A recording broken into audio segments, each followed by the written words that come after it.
اور اپنی سیاسی منافقت کو ایک ڈیسنٹ لک دیں. ان سب پہ وہ بڑے بری طرح سے ناکام ہوئے ہیں کیونکہ جھوٹ کے پاؤں ہوتے نہیں ہیں. میرے بعد آپ کو شہزاد اکبر بتائیں گے کہ اصل حقیقت کیا ہے جہاں تک اور پروسیجر کیا ہے. ہم تو یہ جانتے ہیں کہ اپنے قائد اعظم کے مزار پہ جو ایک غیر قانونی چیز ہوئی، واقعہ ہوا، جو کہ صفدر عوان اور مریم عوان نے رچایا تھا، جس سے کہ پاکستان کی حقیقت کے خالق قائد اعظم کے مزار پہ ایک بڑی بدتمیزی، ایک طوفان بدتمیزی برپا کیا گیا، جو کہ قوانین کے بھی خلاف تھا اور اخلاقیات کے بھی خلاف تھا. اس جرم کو چھپانے کے لیے انہوں نے ایک نیا ناٹک رچایا، اور جو ویڈیو فوٹیجز ملتی ہیں جس میں کہ صفدر عوان بڑے آرام سے پولیس کی گاڑی میں بیٹھ رہے ہیں اور ایک دو نعرے بھی انہوں نے بلند کیے، اس بات کا ثبوت ہے کہ نہ تو کوئی زبردستی ہوئی، نہ کوئی کھینچا تانی ہوئی، اور اگر ہوئی بھی، جو کہ نہیں ہوئی ہے، تو اس کا ذمہ دار کون ہے؟ سندھ میں کس کی حکومت ہے؟ سندھ میں پاکستان تحریک انصاف کی حکومت ہے. آپ نے تو 18 ترمیم کی وجہ سے جس طرح آپ نے لیے ایک علیحدہ ایک جزیرہ بنا لیا تھا، ایک ملک بنا لیا تھا آپ نے، کہ جہاں پہ کہ آپ کی لوٹ مار، سندھ کے عوام کو پسماندہ رکھنا، سندھ کے اثاثوں کو لوٹنا، یہ تو آپ کا شیوا تھا. اومنی اکاؤنٹس اس کی ایک جھلک ہے، ایک چھوٹی سی جھلک ہے، کیونکہ جو بد انتظامی اور جس کرپشن، جس نااہلی کی حکومت آپ کی چل رہی ہے پچھلے 10 سال سے، اس سے تو یہی ثابت ہوتا ہے کہ آپ کی سیاست ختم ہو رہی ہے. آپ ایک قومی پارٹی کے بجائے ایک علاقائی جماعت میں تبدیل ہو گئے ہیں. اور ساتھ میں یہ جھوٹ بولنا کہ بلاول نے پرائم منسٹر سے رابطہ نہ ہونے کی وجہ سے پھر چیف آف آرمی سٹاف کو کیا فون. دیکھیں، آپ اپنی سیاست، اپنی جھوٹ، اپنے سیاسی فائدے کے لیے آپ ایسے ڈرامے رچا رہے ہیں جس کا حقیقت سے کوئی تعلق نہیں ہے. آپ جھوٹ پہ جھوٹ بولتے ہیں اور آپ کی کسی بات میں نہ تو کوئی وزن ہوتا ہے اور ہمیشہ متضاد باتیں آپ کرتے ہیں. آپ کمروں میں ایک بات کرتے ہیں، ہمیں سب پتہ ہے کہ آپ کیا کیا کرتے ہیں، لیکن باہر آ کے آپ نے اپنے آپ کو جمہوریت کا چیمپئن بھی بنانا ہے. یہ جمہوریت جس کے پیچھے آپ لگے ہوئے ہیں، جس کو کہ کمزور کرنے میں آپ کوئی دقیقہ وہ نہیں کر رہے ہیں، فراموش نہیں کر رہے ہیں. آپ پاکستان کی جو اکانومی ہے، جو کہ الحمدللہ اس وقت بڑے بہتر طریقے سے چل رہی ہے، باوجود اس کے کہ کرونا نے عالمی معیشتوں کو تہس نہس کر دیا ہے، پرائم منسٹر عمران خان کی قیادت میں اس کی حکمت عملی، اس کی نیک نیتی، اس کی حکومت، اس ساری مشکلات کے باوجود ہماری اکانومی دوبارہ اپنے پاؤں پہ کھڑی ہو گئی ہے. اور یہ بات آپ کو بالکل پسند نہیں ہے. وہ اس لیے کہ آپ نہیں چاہتے کہ ایک ایسی حکومت جس نے آ کے ایک پرانی پارٹنرشپ توڑی، وہ جو تسلط آپ نے قائم کیا ہوا تھا نا 2 خاندانوں کا، اس کو شکست دے کر عمران خان نے ایک ایسی حکومت کی بنیاد ڈالی جو کہ نہ تو کاروباری ہے اور نہ اس کے کوئی خاندانی لنکس ہیں. اپنی محنت کے ذریعے، اپنی کاز کے لیے پاکستان کے عوام نے ان کی پوری سپورٹ کی، اور جس کی وجہ سے آج انشاءاللہ ان کی اور ماشاءاللہ ان کی حکومت ہے. اب آتے ہیں جو بنارسی ٹھگوں کا جو دوسرا گروپ ہے، نون گروپ. انہوں نے بات کی، اس میں 2 باتوں کا انہوں نے بار بار ذکر کیا کہ چادر اور چار دیواری صرف مریم صفدر ہیں. وہ وقت بھول گئے ہیں یہ جب انہوں نے نہتے خواتین پہ حاملہ خواتین کے منہ پہ گولیاں مار رہی ماڈل ٹاؤن میں. یہ وہ بھول گئے ہیں کہ جس طرح سے محترمہ بے نظیر شہید کی تصاویر انہوں نے ہیلی کاپٹر سے پھینکی. کہاں گئی وہ اس وقت, کہاں پہ گئی تھی چادر اور چار دیواری کا تحفظ؟ یہ تو آپ اس کے خالق ہیں. آپ نے پچھلے دنوں بھی اپنی تقاریر میں ہماری خاتون اول کا ذکر کیا, جو کہ نہ سیاسی ہیں اور نہ ان کا سیاست سے کوئی لین دین ہے. تو آپ اتنی گر گئے ہیں, آپ کی جو اخلاقیات کی سطح ہے وہ اتنی گر گئی ہے کہ آپ کسی کو بھی آپ چھوڑ نہیں سکتے ہیں. آپ کی اگر مخالفت ہے تو وہ پاکستان کے عوام سے ہے, عمران خان سے ہے. آپ تو یہ نہیں کر سکتے ہیں کہ آپ کا عمل کچھ ہو اور آپ کی جو باتیں ہیں وہ کچھ اور ہوں. یہ وہ وقت ہے جس میں کہ پاکستان کو ایک ایسا ماحول چاہیے جس میں کہ کاروبار چلیں. یہ وہ وقت ہے جس میں کہ معیشت بحال ہو گئی ہے اور آگے کی طرف رواں دوا ہے. آپ اسی وقت جمہوریت کو بھی کمزور کرنا چاہتے ہیں اور پاکستان کو بھی کمزور کرنا چاہتے ہیں. آپ کی ساری جو یہ ناٹک ہے اس کا مقصد یہی ہے کہ پاکستان تحریک انصاف کی حکومت, عمران خان اگر کامیاب ہو گیا تو آپ کی سیاست تو ہمیشہ کے لیے ختم ہو گئی. اور انشاءاللہ اللہ تعالیٰ کی رحمتیں عمران خان اور اس کی حکومت کے ساتھ ہیں, جس کا کہ ہم نے ایک جھلک دیکھی کورونا میں, جس میں کہ پوری عالمی دنیا سٹرگل کر رہی ہے. ہزاروں لاکھوں لوگوں کی نوکریاں گئی ہیں, کئی لوگوں کے بزنسز ختم ہوئے ہیں, لیکن الحمدللہ پاکستان میں اس شدت سے وہ نقصان ہمیں نہیں پہنچا. اور وہ اس کی صرف وجہ یہی تھی کہ پرائم منسٹر نے روزگار کی بھی تحفظ کیا اور لوگوں کی صحت کا بھی تحفظ کیا. لیکن آپ کو یہ بات بالکل نہیں بھاتی.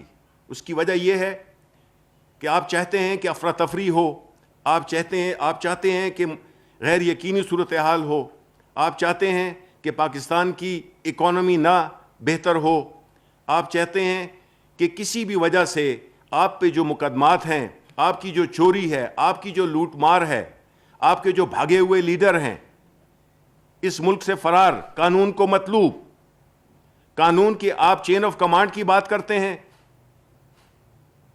خاقان صاحب آپ تو سب سے بڑے وائلیٹر تھے اس کے, 99 کو بھول گئے آپ ان ایل این جی کی جو ڈیلز تھیں ان کو آپ بھول گئے ہیں, جس میں کہ آپ نے ملک کو 15 سال کے لیے مقید کر دیا.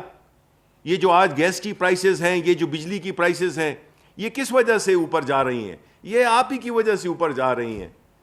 محترم, آپ جس طرح کے باتیں کر رہے ہیں اس سے تو یہ ظاہر ہوتا ہے کہ آپ چاہتے ہیں کہ پاکستان خدا نہ خواستہ اس کی جو اکانومی ہے وہ بالکل ایک غیر یقینی کی صورتحال سے دوچار ہو, اور آپ صرف اپنے سیاسی مقاصد کے لیے آپ اس طرح کا ناٹک رچا رہے ہیں. کچھ خدا کا خوف کریں. آپ نے اللہ کو جان دینی ہے, ہم سب نے دینی ہے. آپ ایسی چیزیں کیوں کیے, آپ نے ایسی سٹیپس کیوں لیے جس سے کہ یہ ملک پیچھے چلا گیا؟ لیکن عوام آپ کو اس بات کی بالکل اجازت نہیں دے گی کہ آپ جو یہ سیاسی ناٹک کھیل رہے ہیں, یہ جو آپ نے بنارسی ٹھگوں کا ایک ٹولہ اکٹھا کیا ہوا ہے, اس سے آپ قوم کو گمراہ کر دیں گے. ہم مانتے ہیں مہنگائی ہے اور پرائم منسٹر صاحب اس کے لیے بھرپور کوششیں کر رہے ہیں, اور انشاءاللہ جس طرح کے ہمارے اکنامک فگرز ہیں, جس طرح سے ایکسپورٹس بڑھ رہی ہیں, جس طرح کے ترسیلات آ رہی ہیں, جس طرح کے کرنٹ اکاؤنٹ پازیٹیو چل رہا ہے, جس طرح کے موٹر سائیکلز بک رہے ہیں ریکارڈ, جس طرح سے کنسٹرکشن کا مٹیریل ریکارڈ, ہسٹری میں اتنی سیمنٹ کبھی نہیں نہ ایکسپورٹ ہوئی تھی اور نہ بکی تھی. ہاؤسنگ سیکٹر چل پڑا ہے. یہ سارے اکانومی کے ایسے نقطے ہیں جس میں کہ ہم نے ایک بڑی مثبت تبدیلی دیکھی ہے. آپ چاہتے ہیں کہ یہ سارے جو فوائد ہم نے بڑی محنت سے, اللہ تعالیٰ کی مہربانی سے, اپنی حکومت کی اچھی حکمت عملی سے جو چیز شروع ہوئی ہے, آپ لوگوں کے روزگار کے پیچھے ہیں. آپ چاہتے ہیں کہ یہ افراتفری ہو اور لوگوں کو اپنا روزگار نہ ملے, ملک کی اکانومی پھر اسی نہج پہ چلی جائے جس طرح کہ آپ اس کو ایک مصنوعی طریقے سے آپ نے چیزوں کو قالین کے نیچے دبا کے رکھا ہوا تھا. ہم نے تو جو کیا, ہم نے تو چیزوں کو ٹیبل پہ لائے, عوام کے سامنے لائے کہ یہ اس ملک کے مسائل ہیں, چاہے وہ بجلی کے ہوں, چاہے وہ گیس کے ہوں, چاہے وہ مہنگائی کے ہوں, چاہے وہ ان اداروں کے ہوں جو کہ آپ نے جن کو کہ تباہ و برباد کر دیا. آپ نے اداروں کو تباہ کر دیا, کوئی ادارہ کام نہیں کرتا. اب ماشاءاللہ بہتری آ رہی ہے کیونکہ ہم اس میں ایک بڑے اچھے لوگ لا رہے ہیں. تو یہ ملک آگے کی طرف جا رہا ہے. آپ جو ہے تو اس کو پیچھے لے جا نہیں سکتے. میں امید یہی کرتا ہوں کہ آپ کو کچھ عقل آئے گی, آپ جھوٹ کا سہارا نہیں لیں گے, آپ باتوں کو توڑ مروڑ کر پیش نہیں کریں گے, آپ عوام کے سامنے سچ بولیں گے, جو کہ آپ کے لیے ناممکن بات ہے, میں مانتا ہوں.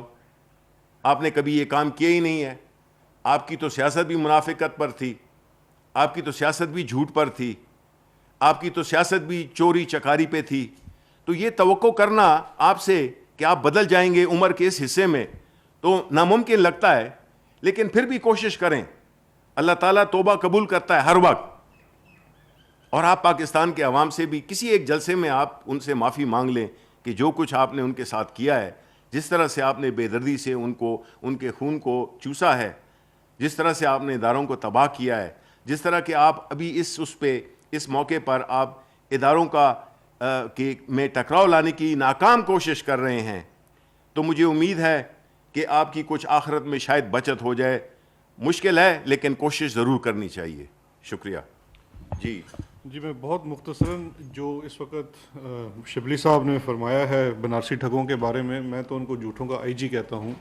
ان جھوٹوں کے آئی جیز نے جو آج بھی پریس ٹاک کی اور اس کے تھرو قوم کو گمراہ کرنے کی کوشش کی, تو اس میں کچھ حقائق اور کچھ فیکٹس ٹائم لائن کے ساتھ آپ کے سامنے رکھنا چاہتا ہوں, جس سے یہ پتہ چلے گا کہ معاملہ ہوا کیا, معاملے کے اندر ہاتھ کس کا تھا اور اس کا فائدہ کس کو حاصل ہوا. کیونکہ کسی بھی جرم کا سراغ لگانے کے لیے سب سے پہلا ایک فنڈامنٹل پرنسپل ہوتا ہے کہ اس سے دیکھا جائے کہ اس کی فائدہ کس نے حاصل کیا. تو اس وقت جو فائدہ حاصل کرنے کی کوششوں میں مصروف ہیں, آپ کو واضح ہو جائے گا کہ یہ سارا معاملہ ہے کیا, یہ سارا کھیل کھیلا کیا جا رہا ہے. آج سے کچھ دن پہلے کراچی میں مزار قائد کے اوپر ایک ہلڑ بازی ہوئی, ایک عجیب و غریب قسم کا وہاں نعرے بازی ہوئی, ماحول بنایا گیا. یہ میں بالکل آپ کو وہ چیزیں آپ کے سامنے رکھ رہا ہوں جس کے اندر کوئی فیکچول ڈسپیوٹ نہیں ہے. یہ چیزیں فیکٹس ٹائم لائن کے ساتھ بالکل ایسے آئی ہیں. پہلی چیز سب سے یہ ہے کہ ایک ہلڑ بازی ہوئی, ہلڑ بازی کے بعد کراچی کے کچھ لوگوں نے, جن کے ساتھ پاکستان تحریک انصاف کے کارکنان بھی تھے, انہوں نے ایف آئی آر کے اندراج کے لیے ایک درخواست دی تھانہ میں.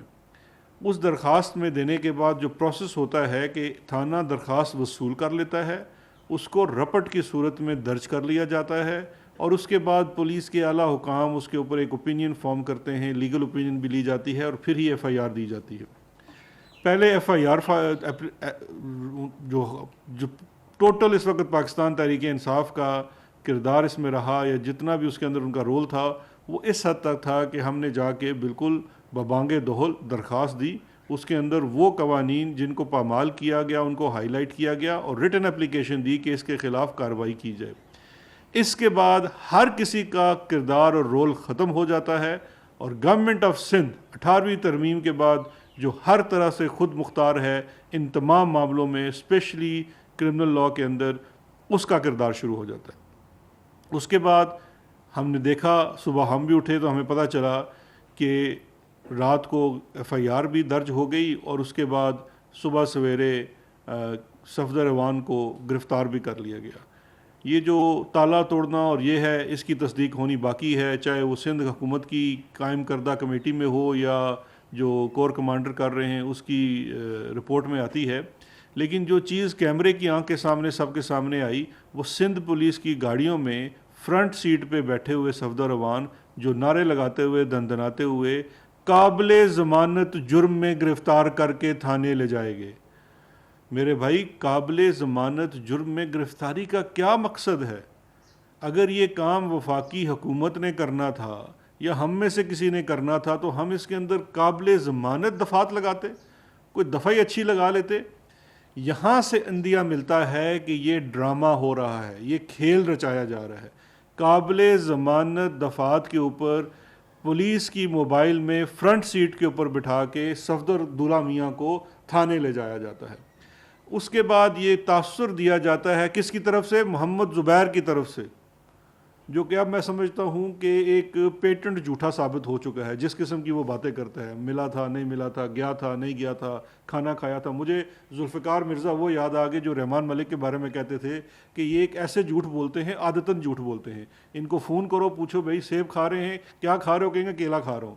یہ اس قسم کے جھوٹے ہیں۔ انہوں نے کچھ دروغ گوئی کی۔ اس کے بعد سندھ پولیس کی طرف سے سندھ پولیس کے ٹویٹر اکاؤنٹ کے اوپر بیان آیا کہ سندھ پولیس کی ایف آئی آر کا اندراج اور ایف آئی آر کے اندراج کے بعد گرفتاری ضابطۂ قانون کے تحت کی گئی ہے۔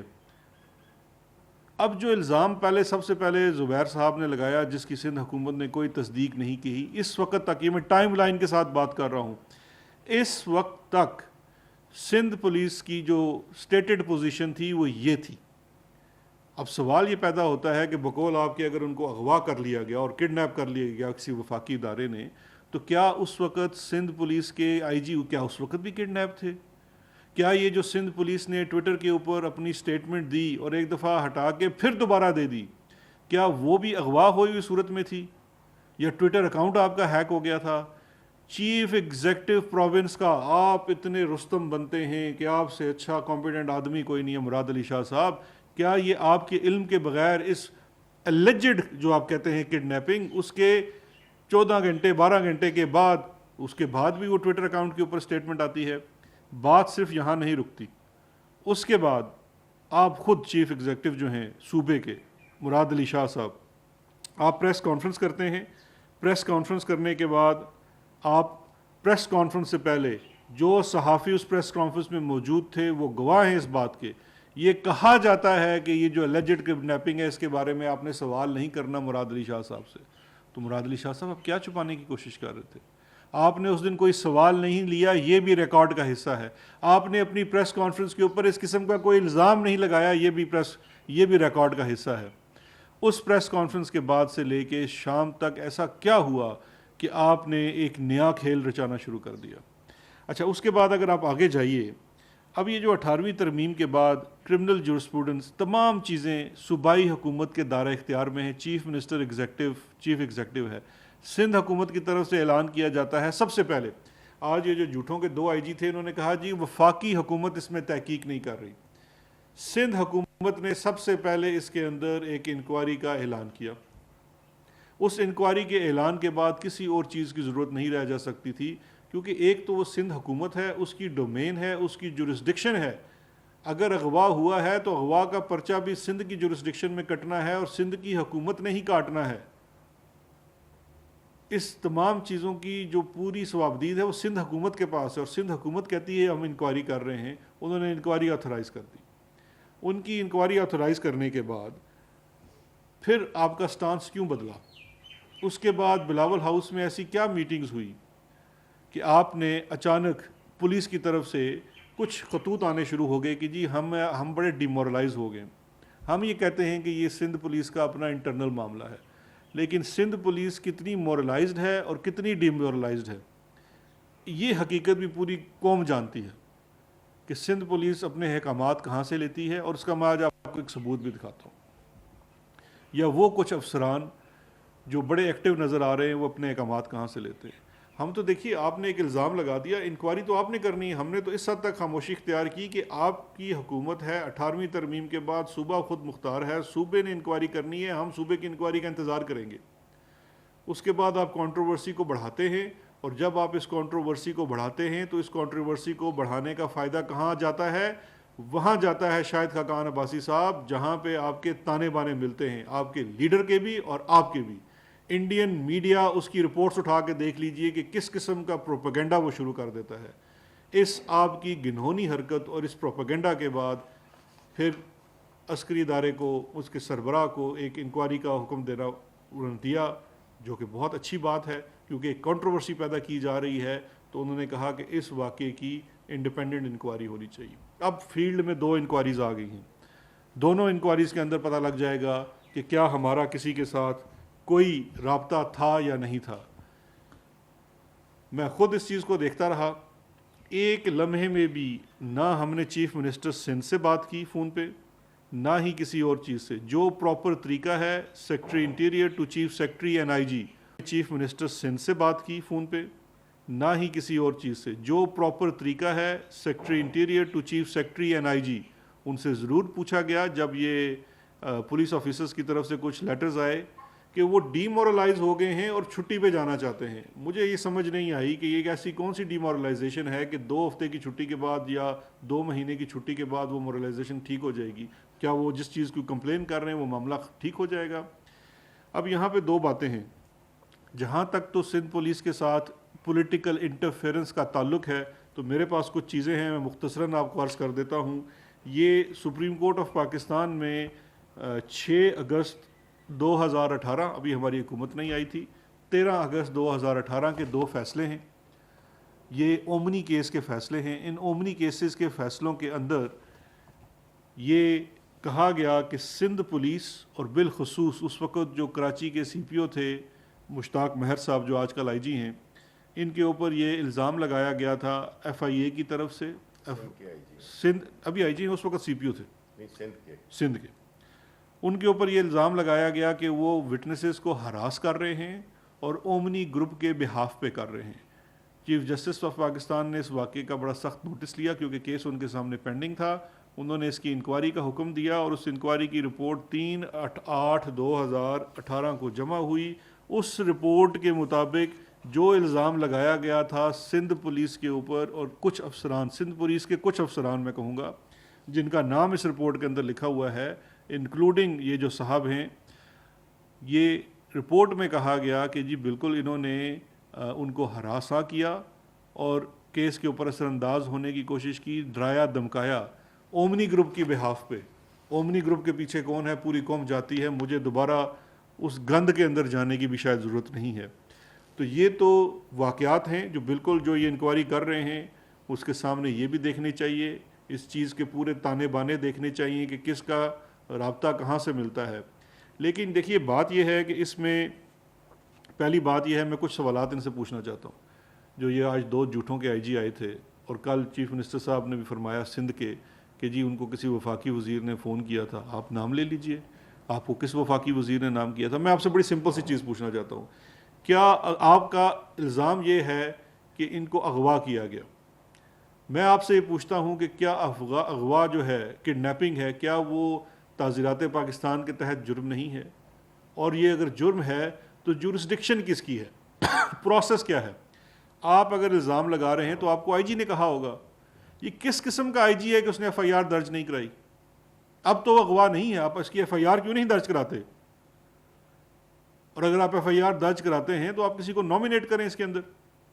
آپ نے ایک سیاسی سرکس لگائی ہوئی ہے، ایک آپ کھیل کھیل رہے ہیں اور اس کھیل کے اندر آپ ملک اور قوم کو بدنام کرنے کی کوشش کر رہے ہیں جس کا فائدہ ایک دشمن ملک اٹھا رہا ہے صبح سے لے کے شام تک. تو اس لیے میں پہلے دن سے کہہ رہا ہوں کہ یہ کھیل چل رہا ہے. یہ کھیل یا کھیل رہا ہے بلاول بھٹو زرداری مریم صفدر روان کے ساتھ، یا یہ کھیل بلاول اور مریم مل کے قوم کے ساتھ کھیل رہے ہیں. اس کی حقیقت اس سے زائد کچھ نہیں ہے. اور جتنی صفدر روان صاحب کی اہمیت اور حیثیت شریف فیملی کے اندر ہے پوری قوم بھی جانتی ہے اور مسلم لیگ نون بھی جانتی ہے. ایک بیلیبل اوفینس کیس کے اندر اس کو اریسٹ کرنا اور یہ ڈرامہ لگانا اور اس کا سیاسی فائدہ پہنچانا، یہ اس قسم کا کام وہی لوگ کر سکتے ہیں جن کو اس کا فائدہ مل سکتا ہے. دوسری میں مختصراً آپ سے بات کرنا چاہتا ہوں، آج انہوں نے جھوٹوں کے آئی جی نے ایک اور بھی مدعا کھڑا کرنے کی کوشش کی. یہاں سے ان کی ڈویلٹی اور ان کے تانے بانوں کا پتہ چلتا ہے. آج پھر سے انہوں نے نام لیا گلبھوشن یادو کا. یہ بار بار اس کا نام لے کے اس کو ریوائیو کرنا چاہتے ہیں. یہ بتانا چاہتے ہیں قوم کو کہ ان کے انڈین جاسوسوں کے ساتھ کس قسم کے تعلقات تھے, اور آج بھی یہ اس کی حق میں باتیں کر رہے ہیں. انہوں نے جو احسن اقبال صاحب نے فرمایا, پروفیسر صاحب جو ہیں جھوٹوں کے پروفیسر, کہ جی آج حکومت نے ایک ایکٹ پاس کیا ہے. بھئی ایکٹ پاس کیا تو آپ نے بھی ووٹ دی ہوگی, اس کے بغیر تو ہم سینٹ میں ایکٹ ہی پاس نہیں کر سکتے. لیکن پبلک کے سامنے آ کے بتا رہے ہیں کہ جی حکومت جو ہے وہ بینیفٹ دینا چاہتی ہے گلبھوشن یادو کو, اور اس کو اپیل کا حق دے دیا گیا. ہم نے ایک ایسا قانون پاس کیا. اس سے پہلے وہ بلاول فرماتے تھے کہ جی ہم اس کے وکیل ہیں, ہم نے اس کو وکیل کر کے دیا. ان عقل کے اندھوں, دروغ گئی کے چیمپئنز کو اس چیز کا علم نہیں ہے. آپ انٹرنیشنل کورٹ کی ججمنٹ تو دیکھ لیجئے. آپ فائدہ دینا چاہتے ہیں گلبھوشن یادو کو. جو اس وقت حکومت قدم اٹھا رہی ہے یہ وہ اقدام ہیں جس کے بعد یہ ثابت ہو جائے گا کہ پاکستان کے قانونی نظام میں ڈیو پروسیس ہے. کوئی بھی شخص جس کے اوپر کوئی الزام لگایا جاتا ہے, چاہے وہ دشمن ملک کا جاسوس کیوں نہ ہو, اس کو ڈیو پروسیس دیا جاتا ہے. اس کو وکیل کرنے کا بھی حق حاصل ہے. اگر وہ خود وکیل نہیں کرے گا تو حکومت کے خرچ پہ اس کو ایک اچل دیا جائے گا, اور اگر اس کی ایک فورم سے ڈیسیژن آ جائے گا تو اس کو رائٹ ٹو اپیل ہو جائے گا. جب آپ کے قانون کے اندر اسپیسیفکلی یہ دونوں چیزیں ایڈریس ہو جائیں گی تو گلبھوشن یادو اور اس کے یاروں کے پاس انٹرنیشنل کورٹ میں جانے کا کوئی جواز نہ رہ جائے گا. تو احسن اقبال صاحب, پتہ نہیں آپ کی ڈگریاں کہاں کی ہیں, کوئی منطق سے بات کیا کریں. یہ چیزیں اس لیے کی جا رہی ہیں کہ ان کے پاس لاجک نہ رہے دوبارہ سے اس معاملے کو انٹرنیشنل کورٹ میں لے جانے کی. تو حکومت کے خرچ پہ اس کو ایک اچل دیا جائے گا, اور اگر اس کی ایک فورم سے ڈیسیژن آ جائے گا تو اس کو رائٹ ٹو اپیل ہو جائے گا. جب آپ کے قانون کے اندر اسپیسیفکلی یہ دونوں چیزیں ایڈریس ہو جائیں گی تو گلبھوشن یادو اور اس کے یاروں کے پاس انٹرنیشنل کورٹ میں جانے کا کوئی جواز نہ رہ جائے گا. تو احسن اقبال صاحب, پتہ نہیں آپ کی ڈگریاں کہاں کی ہیں, کوئی منطق سے بات کیا کریں. یہ چیزیں اس لیے کی جا رہی ہیں کہ ان کے پاس لاجک نہ رہے دوبارہ سے اس معاملے کو انٹرنیشنل کورٹ میں لے جانے کی. تو خدا کے لیے آپ کے, ہم تو جانتے ہیں, شاید خاقان آپ کے ساتھ کھڑے تھے, ان سے پوچھ لیجئے ان کے انڈین بزنس انٹرسٹ کے ساتھ کیا تو روابط ہے. اپنے لیڈر کی طرح, جس طرح ان کا جندال یاد تھا, ان کا بھی مجھے کو پتہ چلا ہے ایک کمپنی ہے سدھارتھ گریسنگ کے ساتھ ان کے کیا تعلقات ہیں. تو اپنے پے ماسٹرز کی راگ الاپنا بند کر دیجئے. آپ کے جو روحانی پیشوا ہیں اس وقت وہ الطاف حسین پارٹ 2 کا کردار تو ادا کر ہی رہے ہیں, اسی طرح سے ایک عالمی نیٹ ورک کا حصہ بن کے آپ نے ملک کے اندر ہی سیاست کرنی ہے. اسی ملک سے آپ نے سب کچھ بنایا ہے. آپ سے درخواست ہے خدا کے لیے اپنے اس چھوٹے سے سیاسی مقصد اور فائدے کے لیے ملک کو بھی بدنام نہ کریں. آج ملک ایک ایسی جگہ پہ کھڑا ہے کہ آپ اکنامک فلائٹ پہ جا رہے ہیں, اور اس وقت سب سے بڑا خطرہ اپوزیشن کو یہی لاحق ہو گیا ہے کہ اگر اس کے بعد تو ہمارے پاس احتجاج کرنے کی بھی کوئی ریزن نہیں رہ جائے گی. Thank you G.